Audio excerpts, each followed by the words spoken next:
The Bitcoin Group, the American original. For over the last 10 seconds, the sharpest Satoshis, the best Bitcoins, the hardest cryptocurrency talk. We'd like to welcome our panelists, Gabriel D. Vine from Future Rant. Hi, Internet. Hi, Bitcoins. Hi, Posterity. Tone Vase from Liberty Life Trail. Hi, everyone. Back to doing this from outdoors before it gets too cold in New York. And I'm Thomas Hunt from the World Crypto Network. Moving on to Issue 1. Issue 1, CEO of Backpage, arrested. The CEO of Backpage has been charged with pimping a minor, and conspiracy to commit pimping. Additionally, two controlling shareholders have also been charged with conspiracy to commit pimping. The website in question, Backpage.com, allows users to post classified ads, including adult advertisements. The site was famously blacklisted by Visa and turned to Bitcoin to accept payments, leading to many Bitcoin experts offering their services to train the eager escorts. The theory put forward by the California Department of Justice says that Backpage was purposefully and unlawfully designed as an online brothel. Will the arrest of the Backpage CEO put an end to the scourge of online pimping? Or is this just another parallel to the Silk Road where government agents endlessly chase their own tail in a foolish game of whack-a-mole where the only winners are those who play the game, with the losers being everyone else? I ask you, Gabriel D. Vine. I'm going to go with that whack-a-mole idea for sure. I think most government work is whack-a-mole as far as the legal side, where there's like, what do you call it? Legal systems and law enforcement and regulators who have the monopoly on force and attempt to stop or change the way that society functions in order to benefit those who have influence on said laws and regulations. And it seems like basically a clusterfuck every time it happens, as far as I can tell. Perhaps there are some examples of smaller communities who are able to maintain justice in a more fair way, but when you get big government like this, it doesn't. And prostitution is a perfect example of something that shouldn't be illegal. It's individuals that are, the individuals that are freely choosing to do something with, to do an activity together. We don't have laws against people doing a soccer game, so why should we have laws against people having sex? Well, obviously that's different, but we do. I mean, human beings have a desire to get exercise and do sport, a physical base cellular desire, which does have a similarity to sex. And of course, there's situations where, young women get exploited by somebody else. I don't think pimp laws are really effective in doing anything about that. They more just make all those people's lives harder, as opposed to, for example, social workers going in or community organizers going in and helping these people. Really, I think the pimping issue, unless you're really doing it in a fair manner, where somebody's literally providing a service of marketing and client relations on the pimping side. A lot of times empowering the women to do that work themselves is the way around it. And that's what Backpage is about. Independent, entrepreneurial sex workers that are attempting to do this without a pimp. And but in the legal definition, they don't care whether it's helping anybody or hurting anybody. They don't give a shit about that. It's all about the letter of the law. And so in this case, they're choosing to interpret it as pimping when it's, of course, doing software. So, if you provide a service for something that the government doesn't like and says is illegal, then you're going to be charged with that, just like Ross Ulbricht. We're talking in the pre-show about, he had the Silk Road drug marketplace, and he got charged for being a drug kingpin, even though he never sold any drugs himself at all. Merely by providing an e-commerce website, he was then guilty of selling drugs on a huge scale because he enabled somebody else and he took a cut on the middle. All this stuff. I think we're seeing a similar argument with Uber and Airbnb. Airbnb doesn't own any residences. Uber doesn't own any cars, but they want to hold them responsible for the results of people using their software. Of course, they have billions of dollars for legal fees, and Ross and the Backpage guy have whatever meager resources they have. Exactly. It's an extension of large concerns. In other words, industry conglomerates creating monopolies, as they have done for centuries, by leveraging government's monopoly on force in order to create their walled garden where newcomers and up-and-coming businesses, individuals cannot get a leg up, cannot get a foothold in those industries so that they can maintain their monopolies. In the case of drugs, it's the medical industrial complex and pharmaceutical industry, which rightly sees certain plants and drugs as a threat to their business model and their profit margins, and therefore support all of this incredibly harmful, incredibly destructive government action. And prostitution, I think, is a little bit more subtle in that way. There's not necessarily a sex, working monopoly that they're trying to keep. I think it's more just oppression, you might call it. Yeah, I would call it oppression. So this is complete BS, but on the other hand, if you're going to be public, it's not like Ross Ulbricht where he was, trying to hide from the authorities. That's one thing. And these guys were public. And in my opinion, their lawyers are to blame. The lawyers are supposed to be professionals that protect business people from these type of risks. And obviously their lawyers were unprofessional, too optimistic. And it does say in the article that he was arrested in Houston after he arrived on a flight from Amsterdam. So perhaps he would have been better off staying in Europe. There could have been some legal guidance there. Maybe you shouldn't travel to Texas. Good advice, perhaps. Tone Vase. All right, that was pretty well said, Gabe. So I'm gonna try not to repeat anything you said, and I'm gonna talk about the different side of things. Some of the things. So at the very end, you mentioned Ross Ulbricht, this is identical to that. Also, you said, well, Ross Ulbricht was hiding from the authorities. He clearly wasn't hiding very hard. He was still, where was he? Quote, in California. But he clearly wasn't trying very hard. They caught him in a public library in San Francisco in the middle of town. Right. The crazier part to me was he was caught like 3 or 4 blocks away from the department that was actually trying to catch him, which to me is insane, right? So because of that, I've heard of hiding in plain sight, but that might be taking it a little too far. I know. And yeah, so Ross should have been more careful, and these guys should have been more careful, especially after what happened with Silk Road.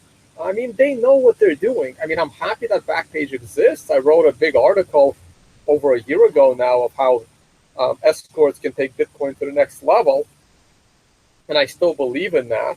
Obviously, I agree with you that prostitution should be legal, but in that case, I mean, why? First of all, why is he a public figure? Why are they public figures? They should have been like DPR, and they should never set foot in America. And if they have U.S. passports, it's in their best interest to eliminate those U.S. passports as soon as possible. And I wouldn't exactly be hiding out in Europe either. I would be maybe Argentina. They have a pretty good non-extraditionary treaty. That's why I heard a lot of the Nazis went there to hide. Tone.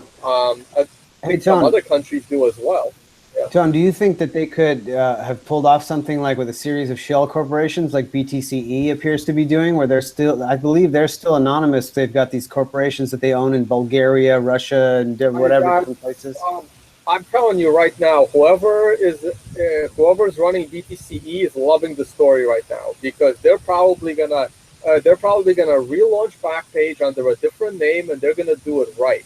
And the way to do Backpage right is to not be visible, is to have a trusted website, and this is going to be way more trusted than BTCE, because and if BTCE decides to take on this task, they can even have an escrow system built in to kind of, because they know how to handle Bitcoin. Well, that's when you get the Which, potential exit scam. When you have the escrow system, you have the potential for the exit scam. If it's direct money to the girls, then there's no exit scam. Right. What about Open Bazaar for prostitution? Yeah, Open Bazaar just is no, because Open Bazaar is trying to decentralize the internet, which is nonsense. You just need to have your website on enough servers so that if one goes down, you're flawlessly transitioning. I think Open Bazaar is a terrible model. Made safe. I don't know enough about it. Let's save that argument for another day. But no. But as far as the escrow system goes, Thomas, it should be their policy not to hold on to people's Bitcoins like Coinbase. It's only an escrow system for a limited amount of time, and it settles within 24 hours, right? Like after there's a sign off from the you can do escrow with multi-sig, so that you actually don't have access to it. You're just maybe holding one key, but it's really good. You could never send it to yourself, for example.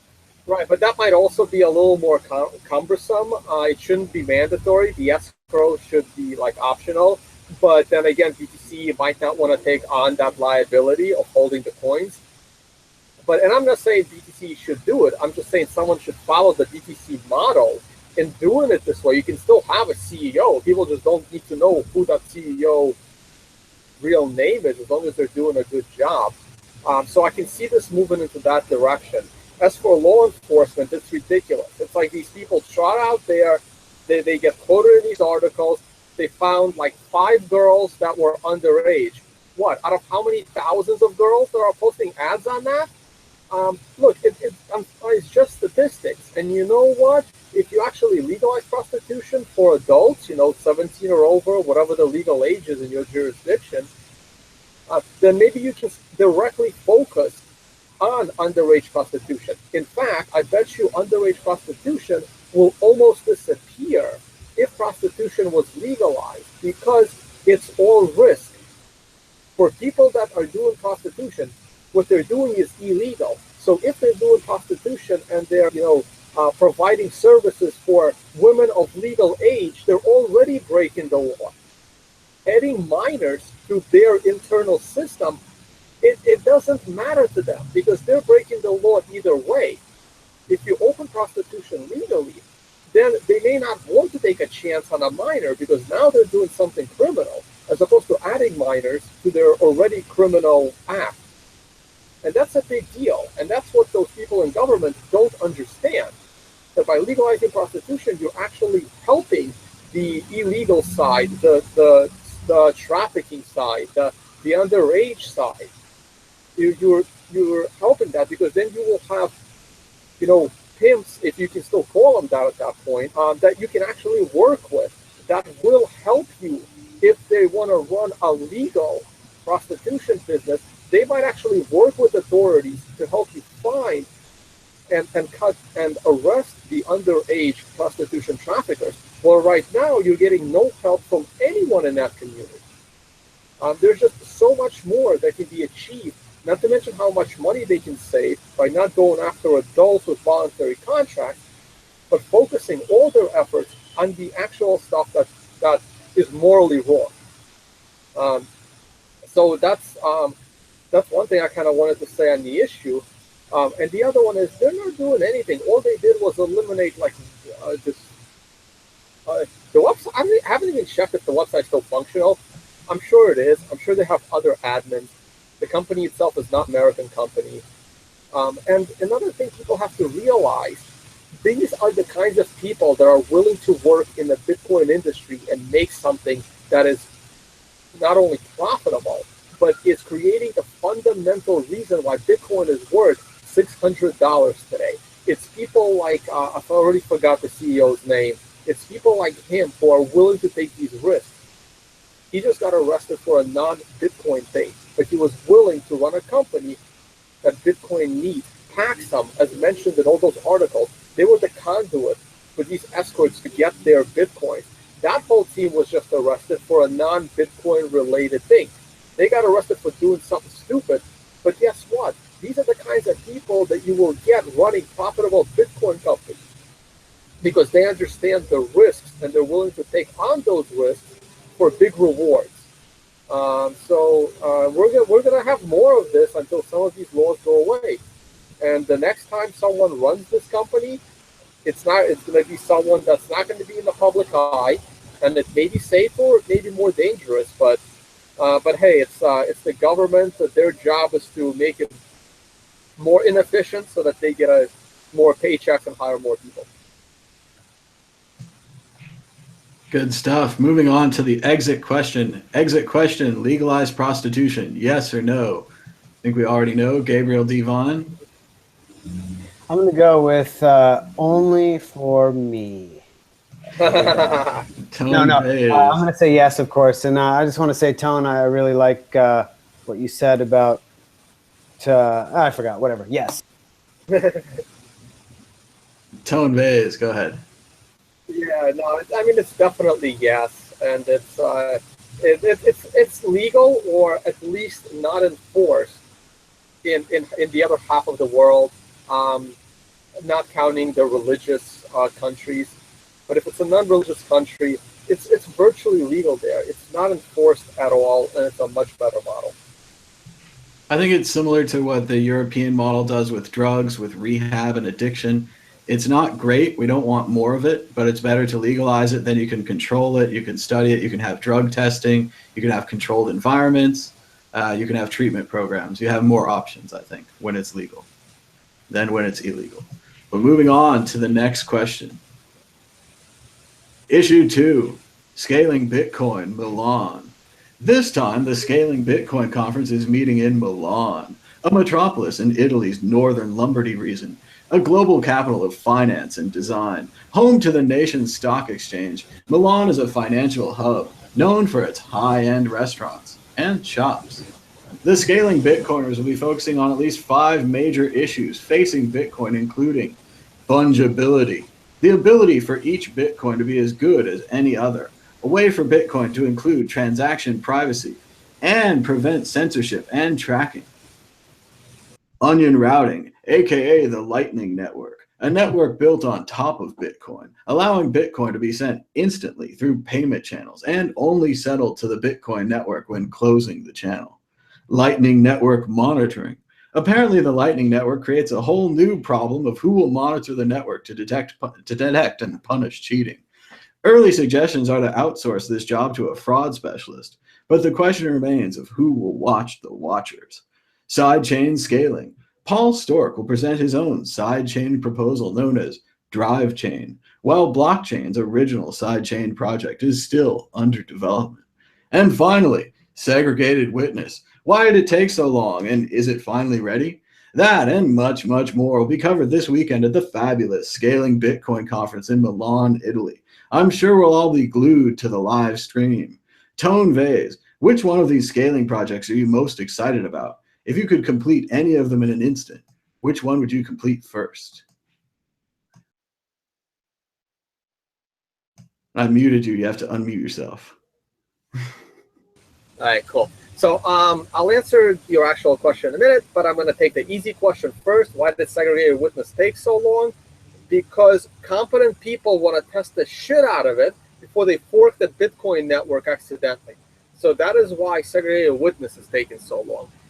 As I'm kind of most excited about that, and not because I think segregated witness will do a lot of good. It'll raise the block size a little bit. The reason why I'm looking forward to segregated witness is because it will prove to the world what responsible development is. I'm pretty sure it's going to go smoothly. It's going to go well. All the speculators will still be unhappy, but I'm really looking forward to that. I used to worry about fungibility. I used to scream, privacy, fungibility. I'm not anymore. I'm now of the belief that is not as important as some of the other things. I used to think it was the most important thing, and now I've kind of slightly changed my mind. Not that it's not important. I think it's important. I don't think it lost a little bit of meaning to me, only because I realized that the fact, as long as Bitcoin stays permissionless, and as long as it stays, the code base is secure, and the code base is steady, no hard forks, no crazy bugs. That's what's important. The fact that it's permissionless is important. Government isn't like arresting people for Bitcoin transactions yet. They are kind of arresting people for other stuff where their Bitcoin transactions were factored in, but that's usually because someone that shouldn't be using Coinbase is using Coinbase. So you can cut that out. I mean, if you're sticking to peer-to-peer wallets without going through middleman, I still think it's fungible enough. If once people start getting arrested for peer-to-peer wallets, I will then, be more, I guess, cavalier that fungibility is absolutely necessary. But right now, I'm okay with the current level of fungibility. So I'm mostly looking forward to segregated witness to kind of raise the block size a little bit, help with the malleability issues and some of the other things that they do. Lightning Network would be nice. I'm looking forward to those talks. Paul Storts I like as well. Whatever he says will be good. And I'll listen to that. Lightning Network, the sooner that comes in, the better. That might take a lot of time as well. And once it does, instant transaction would be good. I'm sure they'll figure out a way to do, a witness kind of thing. Look, I trust that team. I think they're smart. I think they'll figure it out. But fungibility would be nice, but I don't think it's absolutely necessary. Gabriel Devine.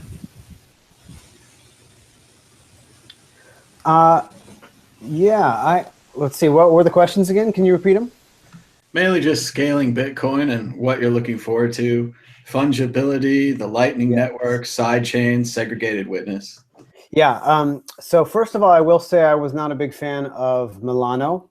I felt that it was definitely missing a lot of the passion and heart that I saw in other parts of Italy, and that's not necessarily true of everywhere in northern Italy. I love the countryside, Alto Adige, otherwise known as Südtirol in German. Beautiful place up near the Austrian border, and really cool people, interesting people.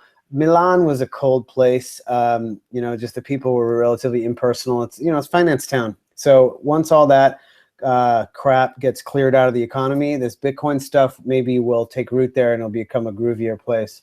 But I would still like to go if I could. So I'm going to have to, I guess I'm going to disagree a little bit with Tone there. I think I fall somewhere in the middle on fungibility more, like compared to like how you used to be compared to how you are now. I think it's very important, and it is second only to scaling right now, is just as far as October 2016 where we're at. I will say that altcoins, other than their use as in just raw speculation, altcoins are an excellent fungibility addition. That may be one of the reasons why Tone isn't so urgent about the need for really high privacy in order to increase Bitcoin's fungibility.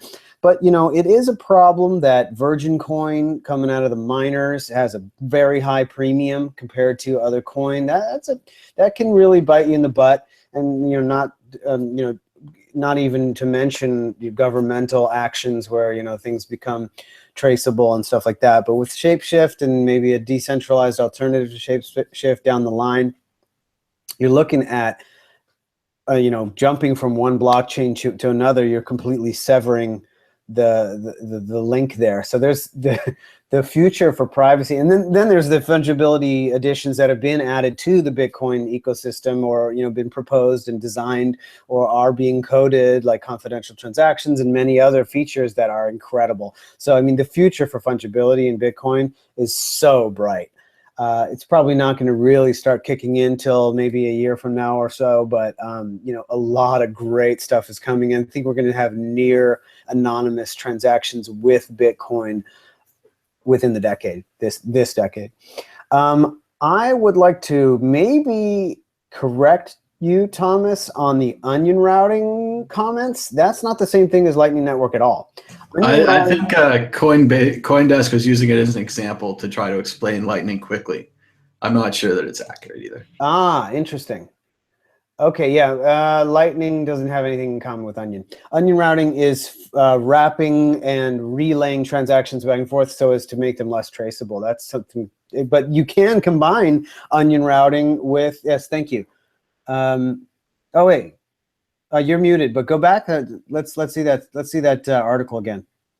Check it out.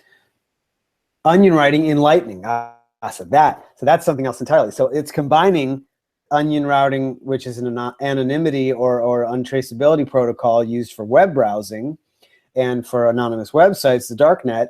They're combining that with Lightning, so then you have untraceable Lightning transactions. That is awesome. Love it.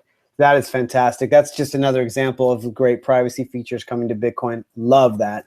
I'm super excited. I'm definitely the thing I'm most excited about is definitely Lightning Network. SegWit as an enabler for Lightning Network as well, of course. But SegWit is incredible because this, Tone just mentioned the malleability fix. This is a bug in Bitcoin where the transactions aren't as stable as they should be before they're confirmed on the network, and that causes a lot of problems for layer 2 and higher level applications on top of Bitcoin. It's actually quite a disaster for many applications of Bitcoin other than its use as a strong money. And Lightning Network and duplex, full duplex payment channels and other payment channel technologies are only one example of the things that are absolutely destroyed by the presence of this transaction malleability bug. So assuming that segregated witness actually functions correctly and launches and is cool and doesn't blow up or anything like so many naysayers complain about, they say that the code is too long, too complex. Maybe they're right. But right now, they've been running it on testnet for 9 months. So I think, or more, 10, 11 months. So I think that we're looking at a pretty stable release here coming up.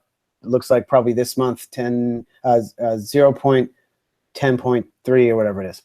Or let me think, 13.2, I think it is. So really excited for this upcoming release and all of the incredible features that will be enabled. And that's, I think, one of the reasons why this particular conference will be so exciting is because the enabling. Coming to Paul Storz is how you say it. The drive chain proposal, some of the Bitcoin core devs complaining about how it's too long compared to some of the things coming out of core. I think it's great. We have different versions coming. And I just would like to mention that drive chain, which is Paul Storz's functional sidechain spec and code base, is intended to function as the basis for Paul Storz's Bitcoin hive mind prediction markets, decentralized prediction market system that works on top of the Bitcoin network and needs the side chains in order to function correctly. But the side chains work that had been done was not even close to mature enough to use. So Paul decided to just step back and do it himself. So I think that good on him for doing that. It's going to be an incredible thing to have this hive mind and some unbreakable, compromisable prediction markets, giving us some real information about where people want to put their money, where their mouth is. Excellent stuff. Tone Mays. Yeah, let me just jump back in real quick. So because of everything you just said, Gabe, about fungibility in the near future, this is why I'm not screening for it, because I know it's coming. And once Monero went up, 10x, and I said it's about to fall 60, 70%. It's almost there. I think it's already down 70% from the high. Once there's this mass into these anon coins, that just gives a few Bitcoin believers, yeah, you know what, maybe we should address this problem, and they will address it. It's fungibility will come when it's needed. Right now, SegWit is needed.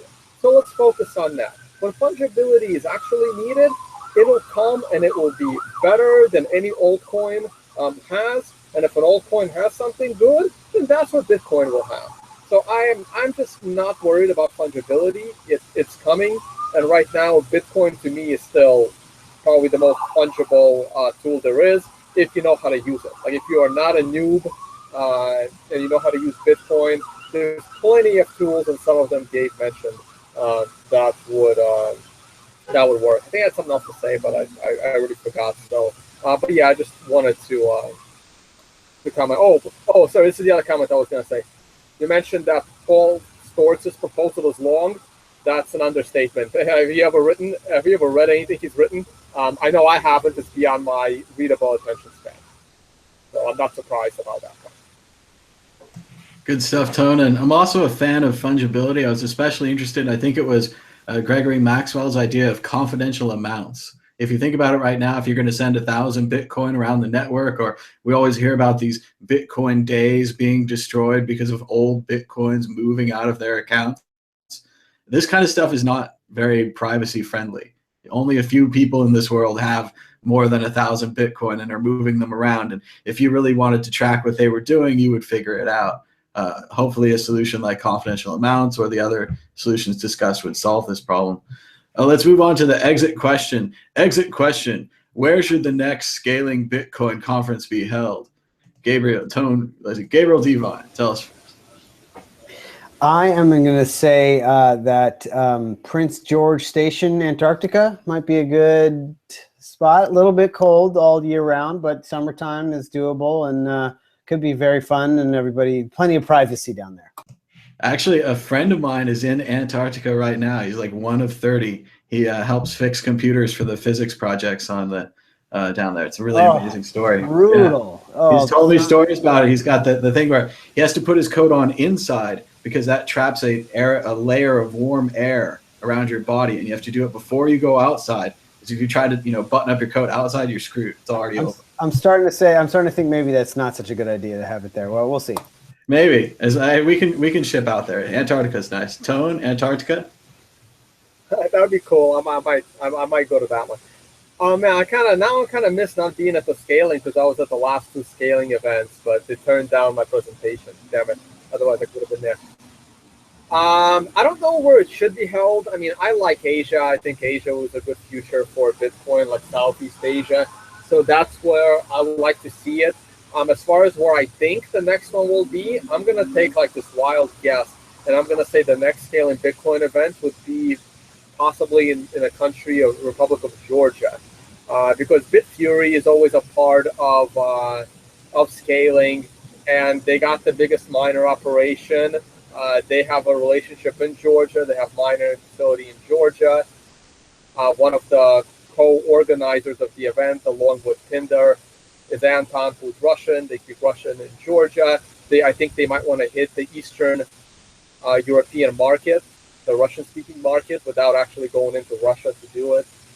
Like to me, I'm just thinking Georgia is definitely on their list of potential sites, and that would be pretty cool. I might try to make my way over there. It's also cheaper. Like one of the reasons I didn't go to the Italy event because Europe's expensive. Countries on the euro. I mean, euro is crashing. It's not crashing fast enough for my taste, but yeah, that's one of the reasons why I'm not a big fan. Everything is overpriced in those countries. Good points, Tone. I was going to go with something remote like Abu Dhabi. But really, when you think about it, they should have the next Scaling Bitcoin conference in San Francisco. Most of the Blockstream team is here already. Save a bunch of money on airfare and travel arrangements. And it's just a nice place, nice weather year round. But let's move on. Too many conspiracy theories if they do this. It's just obvious. It's San Francisco. So that's where it should be. Let's move on to predictions or a story of the week. Gabriel Devine, are you ready with a prediction or a story of the week? Indeed, I'm ready with my story of the week. I believe I might have mentioned last week on the show that I had found out about this project called Code Valley. Did I mention that? In any case, this project Code Valley is an incredibly revolutionary concept. We'll see how the execution is over the coming months and years, coming out of Australia. And I have to admit that the presentation of the idea is a little bit lacking at this time. They just upgraded their website right after I found out about it. They upgraded it the next day, which is great. So they're obviously very active on this. It's fantastic. I think there's a lot of room for improvement on how to sell it. But on the other hand, it's quite early in the project. I would say it's at an alpha stage, so it's functioning, and they're adding important features at this time, and they are working together with developers on it. And what Code Valley is, the vision, right now it's centralized, but the vision is that we'll eventually pivot in the third phase into a decentralized network. But right now it's centralized. It is a software creation platform that industrializes software development. Right now, I don't know if you know this, but software development is like a cottage industry. You cannot automate software development. You got to have human beings going into your office or out in wherever outsourcing that are hand coding. It's like people whittling away at a chair in a workshop. These these code farms. There's human beings that have to write every line of code and check it and test. There's human beings that test it. The whole shebang has to be tested and created by hand. It's not industrialized, unlike so many other industries that have been getting quote unquote eaten by software. Well, Code Valley believes that it's time that software itself got eaten by software. And so what this system is right now it's a web portal where literally you create from the building blocks up, which I believe they're creating most of the tiniest logic switches and stuff.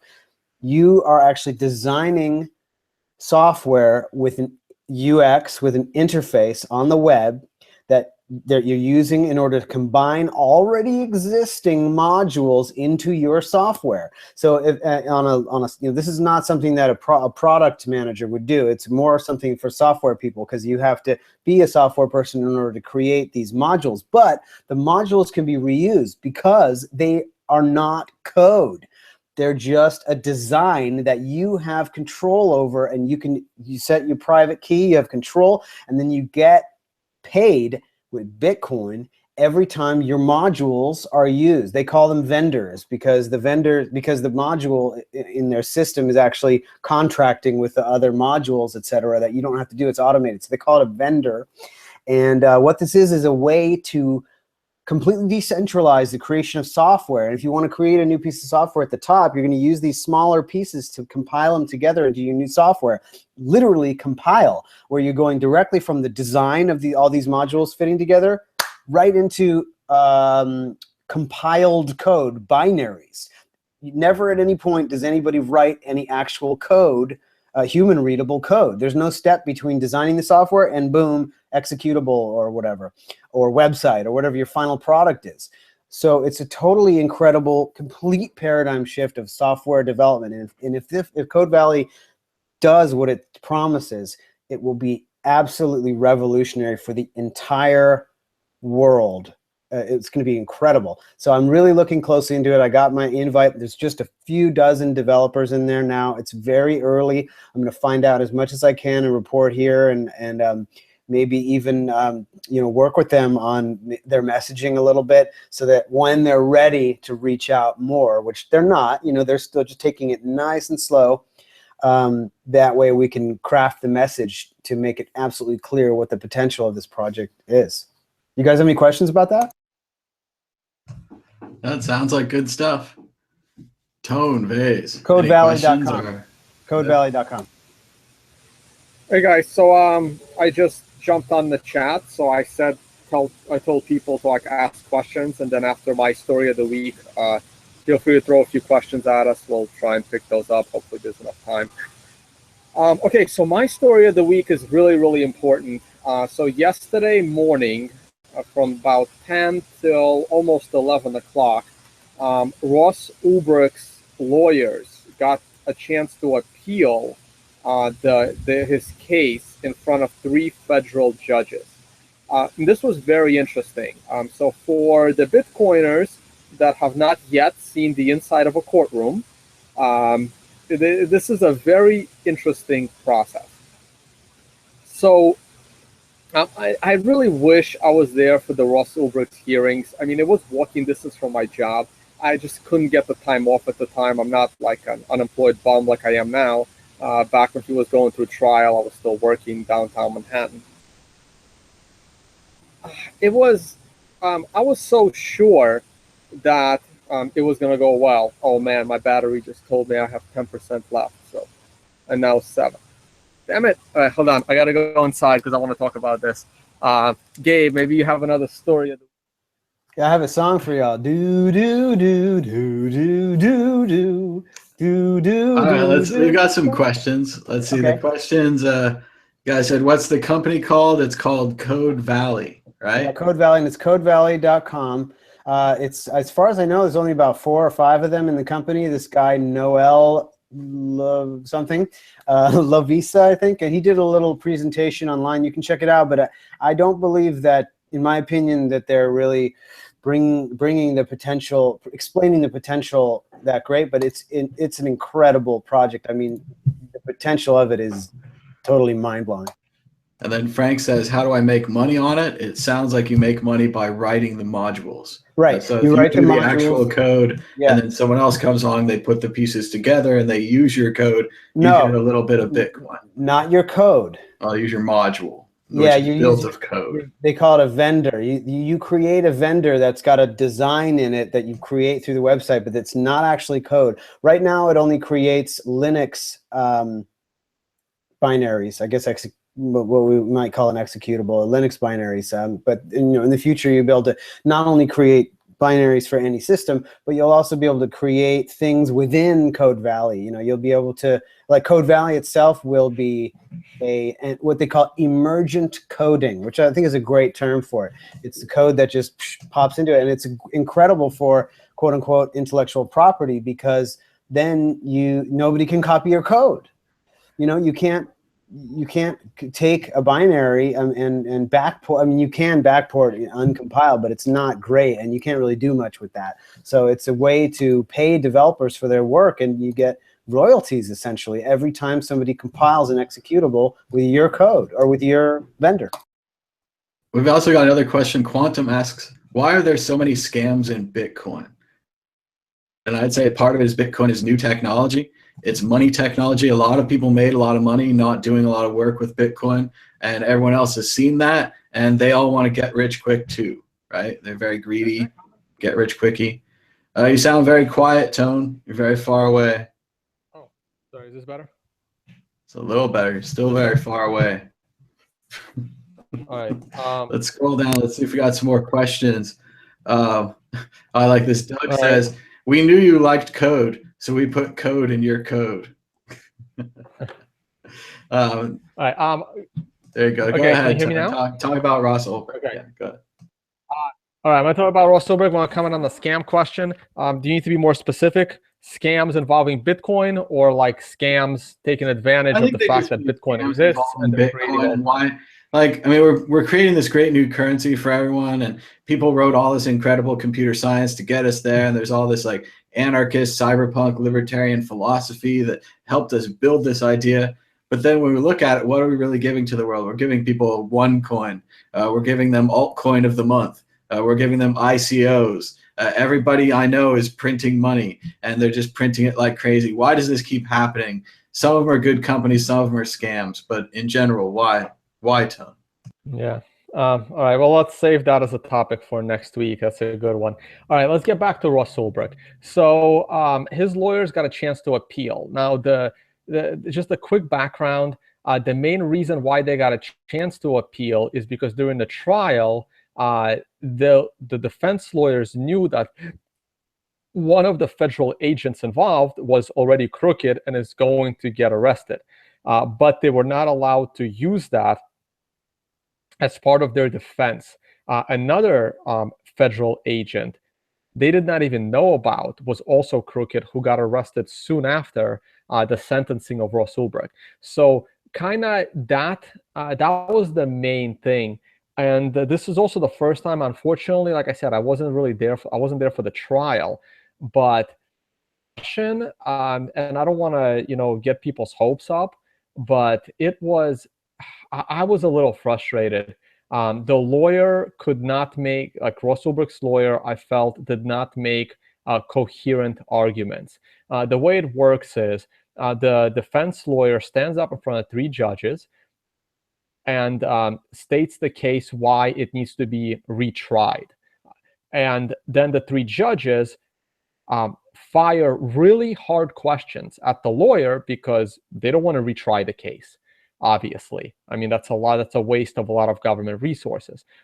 Then the prosecution, then the prosecutor, the government prosecutor stands up in front of the same 3 judges and why the case was fair and just and it doesn't need to be retried.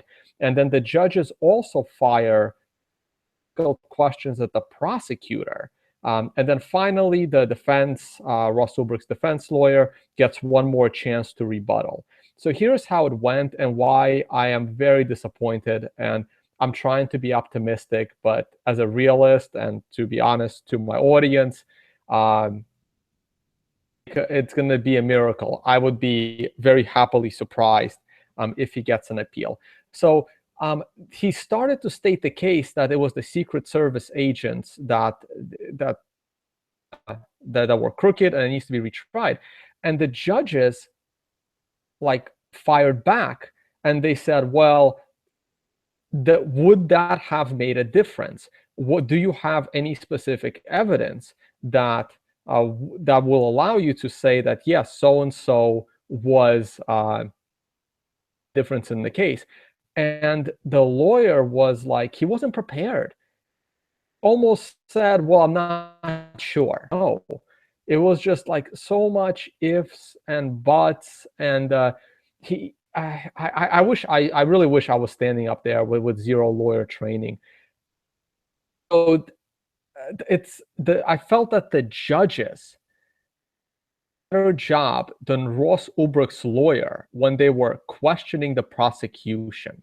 My takeaway was that the 3 judges, one of whom is very anti-surveillance, most vocal, felt like the judges were on the side of Ross Ulbricht, that the sentencing of 2 life sentences without the probability of parole was, and they even questioned that part against the prosecution. So they were trying him as a kingpin. And the prosecution was arguing because they had evidence that 6 people have overdosed and died, and one of those people actually spoke in court. And the federal judge, they said, well, how does that compare to other cases? The fact that you were able to put a grieving mother in front of the jury would have completely swayed the case in your direction, making him out to be such a bad guy when, like we said earlier, he never actually sold the drugs. He was just an admin of the site. And then the judges that said, well, was there direct evidence that the overdose drugs were actually purchased from Silk Road? And then I asked some of the people, was this something that the defense lawyer argued in court? And they said, well, not so much. It's oh my God, that is so obvious. Why can't you argue that the prosecution needs to prove that the drugs that caused the overdose, prove that they were Silk Road drugs and not drugs off the street? That came up from the judges. The judges were talking about the murder for hire, which was a chat. They used a chat where Dread Pirate Roberts offered to pay 600 Bitcoin or whatever. I don't remember the amount. Don't quote me on that. For a murder for hire, but the murder for hire never actually took place. But he was never charged with murder for hire. So I don't understand is we're bringing it up as to why he deserved such a big sentence against the defense attorney, where the defense attorney didn't hold his ground and say, but that's irrelevant because the prosecution used that in order to deny him parole, but they never charged him with that. They never argued that in court. That was something in the very beginning of the trial that was kind of dropped because they couldn't prove it. So that was another thing that I thought that defense lawyer was someone spineless on and didn't challenge the fact that that fact relevant. But again, like, I'm not a lawyer. I wasn't there for the trial. This was just my third-party observation sitting there. Things that I found like that, like literally had my jaw drop, was the fact that the prosecution said that the defense had plenty of time to analyze the computer, because the defense was saying that, well, because of these crooked law enforcement agents that we found out about so late, there could have been a lot of bad things done with the computer, that a lot of fraud they could have planted evidence and all that stuff. And then the prosecution says, well, the defense has had plenty of time. They had 10 months to prove whether some digital evidence was doctored. And the defense did not like justify themselves by saying, no, that is totally not true. There was like millions of bytes of data in that computer. They need to know what charged with. They need to know who the parties are that had access to the Silk Road as the admins, and whether those admins were corrupt government employees. And then, now that you know who these people are, then you can go and analyze this data. It's like they were expecting the defense to bring up experts to prove that data could have been corrupted, without knowing which parts of that data they need to look for to know if it was corrupted or not.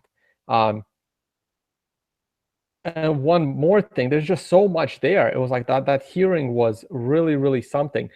Also, the judges were the smartest people in the room. It was incredible. I have a lot of respect for federal judges, maybe not for a lot of their views, but for their ability to process information. And one of those judges looked like he was like 65, 70 years old. Their ability to process information and fire back with hard questions was impressive, though they did have like time to prepare. They had like books like this with statements. So they were a piece. But still, they were asking some good questions, and I thought that the defense was not prepared to answer them. Another thing on that situation was, like I said, I thought those judges using reasons, and they were grilling the prosecution as to why Russ got such an unfair sentencing of 2 years. Sorry, 2 life sentences, not 2 years. That's what I meant to say. And they were saying there was a letter that the defense wrote. I forgot how they phrased it. They used a specific term, like a reduction in, like a safety, like making drugs safer. They used the term. It was like 2 words. I forgot what it was. They said it was that like basically harm reduction. Harm reduction. Thank you. So the defense tried to also claim that Silk Road provided harm reduction, but they didn't develop that at all. I mean, the judges didn't buy it because it wasn't properly articulated. Should have been a major case. There should have been a major part of the case showing that the drugs had user-rated systems. The sellers had user-rated systems. They should have brought in some statistics if they can find them somehow, or even doing like a poll from Silk Road users to help Ross out. Please, write in how it would have helped you streets to buy drugs. The federal judges mentioned this harm reduction statement that the defense made, but the defense, I felt that the defending lawyer couldn't articulate this concept of harm reduction. I was just disappointed. I really, really was. I thought it was like oh my God, it's automatic. They're definitely going to get the appeal. They're going to retry the case. And if they get to retry this case, it's only because the judges see that the sentencing was flat out unjust. I don't know. I walked out of there like a little disappointed. I don't want to, like, if Flynn Ulbrich sees this, I don't want to I don't want to bring down her hopes, but I hope he gets an appeal. He obviously doesn't deserve it, but I thought it could have been done so much better. The judges see the things that went wrong with that case, but it should have been. I don't know what else I can say other than been articulated significantly better. Well, agreed. They had no chance from the beginning. They should have run him as a political prisoner. They should have went with the what's it called, with jury nullification, where you reject the drug laws and the drug war and all that stuff. But we're running out of time. My story of the week is the San Francisco Giants are in the playoffs. Go Giants! And the Blue Angels are performing on my roof, so I have to get back to filming that, because that's like what I'm all about right now. I can hear them. So hold on, Thomas. Somebody asked the question. Wait, are they gonna retry the case? Okay, so they're trying to get an appeal to retry the case. Now that the three federal judges have heard the reasons for the appeal from the defense attorney, as thought it wasn't good, but hopefully it was enough. And the three federal judges got to question the prosecutors. These three federal judges will now take X amount of time, could be a week, could be 3 months, to vote. The three judges feel that the case needs to be retried. It will be retried. I'm pretty sure they just did the boom where they set off all the car alarms because they fly so low. So I really got to get up on the roof. Do you guys want to keep talking forever, or do you want to end the show? End the show. Everyone knows I don't mind talking forever. There's 52 people. I'll let you people about Ross, but I'm going to be up on the roof. I'm out of here. All right, guys. Enjoy the rest of your weekend. Time. Until next time. Bye. Bye. All right, I'm going on the